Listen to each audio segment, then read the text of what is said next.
Shalom umat GKI Samahudi. Kembali lagi kita berkumpul dalam doa pagi hari ini. Saat ini saya sedang berada di lokasi atau tempat yang berdekatan dengan aliran sungai, sehingga mungkin saudara-saudara mendengar ada sedikit berisik gitu ya. Itu merupakan aliran air sungai yang saya dengarkan pada pagi hari ini. Saya juga mendengarkan ada kicauan burung-burung di udara yang sekiranya membuat saya merenungkan kembali betapa baiknya Tuhan bagi kehidupan kita semua. Dan kiranya suara kicauan burung, suara air ataupun teriknya matahari tetap menyemangati kita untuk berkarya dan untuk beraktivitas pada hari ini. Sebelum kita beraktivitas dengan begitu padatnya jadwal kita, mari kita terlebih dahulu untuk menyerahkan diri kita ke dalam tangan pengasihan Tuhan, agar hanya Tuhanlah yang memimpin jalan hidup kita. Mari kita berdoa. Ya Tuhan, kami sungguh mengucap syukur ketika pada pagi hari ini kami boleh diberikan nafas kehidupan. Itu berarti Tuhan masih memberikan kami kesempatan untuk berkarya, untuk menyelesaikan apa yang belum kami selesaikan, atau untuk melakukan apa yang menjadi tugas tanggung jawab kami sebagai anak-anak Tuhan. Kiranya pada hari ini kami boleh diperoleh dengan hikmat dan juga tuntunan akan firman Tuhan, sehingga kami tidak buta dalam berjalan, tetapi kami boleh maju dalam arah dan langkah yang telah Tuhan tetapkan bagi kami.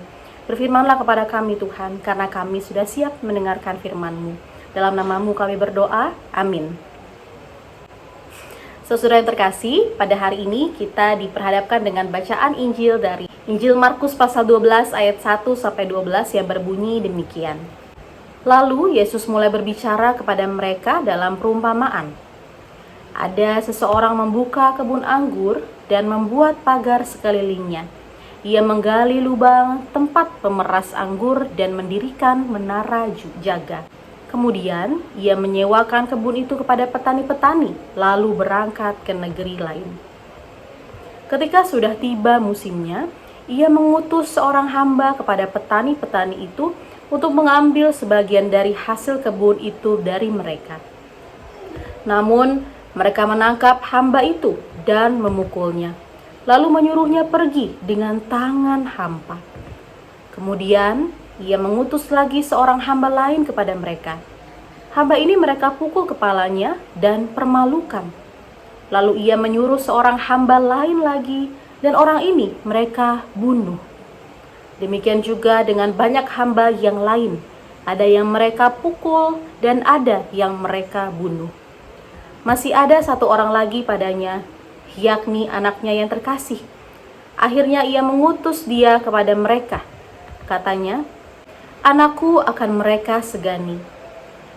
Namun petani-petani itu berkata seorang kepada yang lain, "Inilah ahli waris, mari kita bunuh dia, dan warisan ini akan menjadi milik kita." Mereka menangkapnya dan membunuhnya, lalu melemparkannya keluar kebun anggur itu. Sekarang, apa yang akan dilakukan oleh tuan kebun anggur itu? Ia akan datang dan membinasakan petani-petani itu, lalu mempercayakan kebun anggur itu kepada orang-orang lain. Tidakkah kamu membaca nas ini? Batu yang dibuang oleh tukang-tukang bangunan telah menjadi batu penjuru. Hal itu terjadi oleh karena Tuhan, suatu keajaiban di mata kita. Lalu mereka mencari jalan untuk menangkap Yesus, karena tahu bahwa merekalah yang dimaksudkannya dengan perumpamaan itu. Tetapi mereka takut kepada orang banyak. Mereka membiarkan dia lalu pergi. Saudara yang terkasih, mungkin di antara kita ada yang pernah mendengar peribahasa Indonesia yang bunyinya kacang lupa kulit. Peribahasa ini seringkali diutarakan kepada orang yang lupa diri, yang kerap kali sombong karena sudah melupakan bagaimana dia dibantu dalam berproses dalam hidupnya, sehingga ia bisa menjadi orang seperti sekarang, tetapi dia lupa terhadap orang-orang yang membantunya. Nah, saudara-saudara, apa hubungannya dengan perikop kita pada hari ini? Hari ini kita diperhadapkan terhadap bacaan Injil, di mana pada saat Yesus dan murid-muridnya masuk ke Yerusalem, Yesus dan murid-muridnya bertemu dengan para imam dan ahli Taurat serta para tua-tua. Mereka bertanya-tanya mengenai bagaimana Yesus berkuasa, atau bagaimana Yesus dapat melakukan kuasa-kuasa tersebut. Uniknya, saudara-saudara, Yesus menjawab pertanyaan-pertanyaan itu dengan perumpamaan. Dan perumpamaan ini menjadi teguran bagi para pemuka agama Yahudi. Mereka yang awalnya dipercaya untuk mengajar dan menuntun umat Tuhan agar menghasilkan buah bagi Tuhan. Namun mereka menjadi lupa diri. Para pemuka agama justru bersikap otoriter. Mereka berusaha mengendalikan para umat dengan berbagai peraturan agama. Bahkan karena mereka sudah punya kuasa itu, mereka pun menghasut para umat dan mereka pun menjadi orang yang menolak Yesus, sang anak pemilik umat. Perumpamaan ini sangat unik, saudara-saudara, ketika Yesus mengibaratkan seorang pemilik kebun yang menitipkan kebunnya agar dapat dikelola dengan baik oleh para petani yang menggarap. Sang pemilik kebun ini berharap kebun anggurnya dapat menghasilkan buah-buah anggur terbaik dan mendatangkan keuntungan yang akan dibagi bersama-sama. Namun ternyata para petani ini menjadi lupa diri. Mereka bahkan mengusir utusan atau mengusir sang pemilik kebun tersebut, bahkan membunuh anak pemilik kebun supaya bisa menguasai kebun anggur yang bukan milik mereka. Saudara-saudara terkasih, mungkin kita pada saat ini tengah diperhadapkan dengan orang-orang yang lupa diri. Mungkin kita sudah rela membantu, kita sudah rela untuk menghabiskan waktu kita, memberikan tenaga kita kepada orang yang kita bantu. Akan tetapi ketika dia sudah sukses atau mendapatkan apa yang menjadi tujuannya, ia menjadi lupa diri. Ia lupa terhadap siapa yang membantunya pada saat kesusahan. Maka di situ kita akan merasa sedih. Kita yang sudah membantu, kita yang sudah bersusah payah memberikan tenaga dan seluruh pikiran kita kepada orang tersebut, tapi kita dilupakan. Maka di situ kita mungkin akan merasakan sangat sedih. Dan itulah yang juga dirasakan oleh Yesus. Bagaimana ketika Yesus begitu amat baik memberikan anugerah dan keselamatan bagi kita, namun kita menyia-nyiakan dan kita tidak mengingat kembali kebaikan Tuhan. Kita cenderung memakai kekuatan pribadi. Kita menganggap bahwa kita ada sampai hari ini itu semua karena kuat dan kuasa kita. Mungkin di antara kita juga masih berpikir bahwa pikiran kita lah, cita-cita kita lah, dan mimpi-mimpi kita, serta usaha-usaha kita yang membuat kita menjadi orang dan pribadi yang seperti ini. Baiklah, kita mengingat, saudara-saudara, bahwa perumpamaan yang menjadi teguran itu bukanlah hanya perumpamaan dan teguran bagi pemuka agama Yahudi, tetapi juga menjadi teguran bagi kita sebagai anak-anak Allah. Sebagai anak-anak Allah, sebagai anak-anak dan murid-murid Yesus, kita diingatkan dan kita dipanggil untuk menghasilkan buah roh yang menjadi berkat bagi sesama kita. Kita dipanggil juga untuk selalu mengingat identitas kita sebagai murid Tuhan.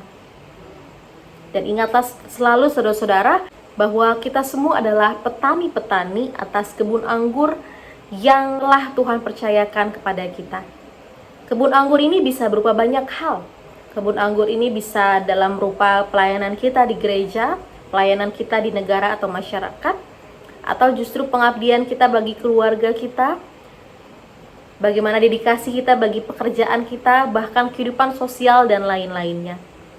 Kebun anggur ini bisa menjadi berbagai lahan-lahan atau hal-hal yang kita jalani sehari-harinya. Kesibukan-kesibukan yang ada biarlah jangan membuat kita lupa diri bahwa kita diutus dalam dunia ini untuk menghasilkan buah serta menjadi terang dan garam bagi sesama. Jika kita berhasil menjalankannya, janganlah kita lupa diri. Kesuksesan ini adalah karena Tuhan. Keberhasilan ini semata-mata bukan karena kuat kuasa kita, namun itu semua karena kasih dan anugerah Tuhan. Dan kita baiklah mengingat selalu bahwa siapa kita dan di mana kita berada, kita semua berkarya untuk kemuliaan Tuhan, bukan untuk kemuliaan diri kita pribadi. Kita hanyalah petani-petani penggarap yang dipercaya oleh Tuhan, sang pemilik kehidupan ini. Kiranya dalam proses keseharian kita, hikmat dan roh Tuhan menuntun kita untuk tetap berada di dalam kebenarannya. Amin. Saudara, mari kita berdoa.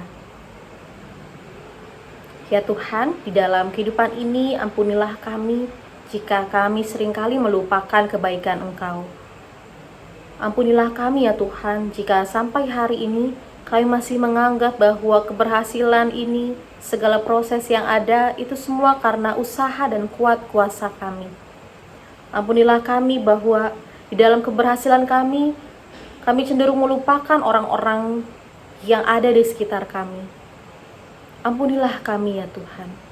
Dan biarlah hari-hari yang akan datang, dan biarlah hari ini maupun hari-hari yang akan datang, kami terus mengingat bahwa Tuhanlah yang memiliki kehidupan ini. Tuhanlah sang pemilik kebun anggur. Tuhanlah juga yang memiliki kehidupan kami. Sehingga baiklah kami sebagai petani-petani, penggarap, kami sebagai anak-anak Tuhan, mau untuk dibentuk, mau untuk mengerjakan hal-hal baik yang seturut dengan kehendak Tuhan. Dalam pekerjaan kami, di dalam bangku pendidikan kami, dalam keluarga, pelayanan, dan seluruh ranah yang kami boleh ambil bagian, kiranya itu semua boleh kami lakukan untuk memuliakan nama Tuhan, bukan untuk memegahkan diri kami pribadi. Dalam kerendahan hati pun, kami juga mengingat akan rekan-rekan dan saudara-saudara kami yang saat ini dalam kelemahan tubuh, kelemahan fisik maupun kelemahan psikis. Kiranya hanya Tuhanlah yang menyembuhkan dalam obat-obatan, segala usaha medis maupun orang-orang yang menjaga dalam keterbatasan yang ada. Kiranya dalam rasa sakit dan keterbatasan yang ada, mereka tetap merasakan kekuatan dan penghiburan daripada Tuhan yang adalah pemilik kehidupan kami.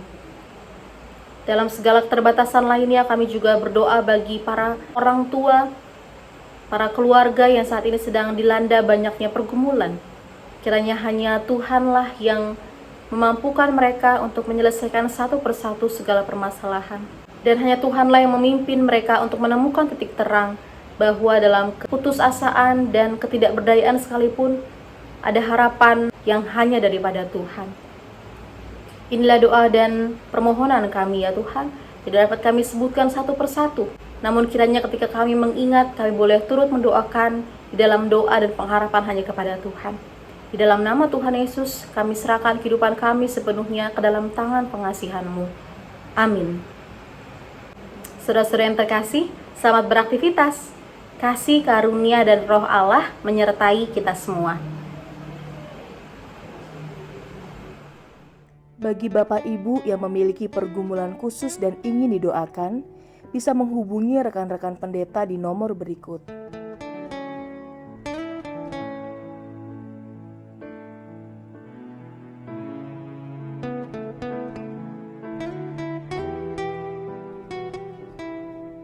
Tuhan Yesus memberkati.